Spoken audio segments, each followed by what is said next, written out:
I became interested in the history of Hungerford back in the 1970s when I came here as a doctor in the town, GP.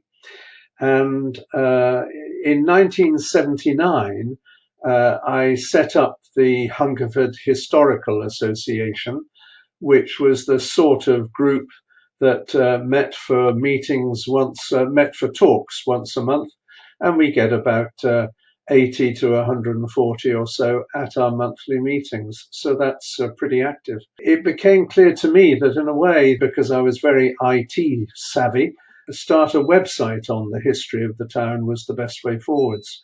So I began that back in 2009. And it's become a huge website on Hungerford's history.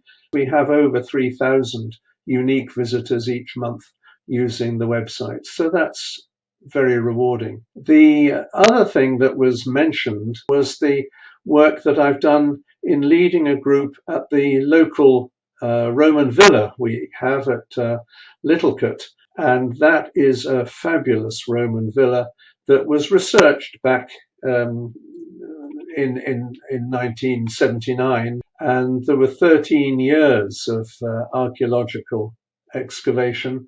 But after the archaeologists left, nothing much was done to the site. And by 6 years ago, it was really getting very overgrown with weeds and moss and grass, and hard to interpret and hard to understand what was going on. And the original archaeologist, who I'd known all these years, back from 1979, asked if I would get a group of volunteers together to clean up the Roman villa. So I did. I put it to the Historical Association members, and we've had a lot of support. And over 5 years or so, we have cleaned up the villa. We've put gravel over the rooms, and the whole place looks a lot better now. So that's been a great project that we've enjoyed doing over the last 5 or 6 years. I live in a lovely town of Hungerford. Hungerford's a small country town with a most interesting, slightly difficult, but most interesting history. And I've loved researching that. It's quite clear that it fulfills quite a need for the local population as well, because the support for the Historical Association has been great.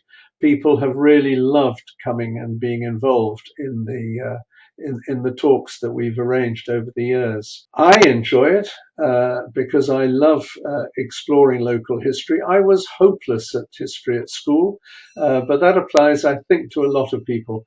And in a way, researching the history of Hungerford has just greatly expanded my knowledge, or British history anyway, overall. And I think a rural town like Hungerford is just a perfect microcosm of what was happening across the rest of the country. I feel very honoured that that I was awarded the OIC.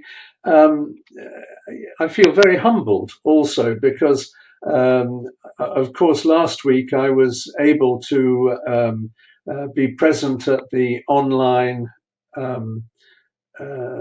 annual general meeting, when it was quite clear to me how many people are doing wonderful research up and down the country. Other people were awarded the OIC, and other people made other presentations as well of their work. And I'm humbled by the amount that they're doing. And but I was honoured and pleased that it was recognised what we've done here in Hungerford.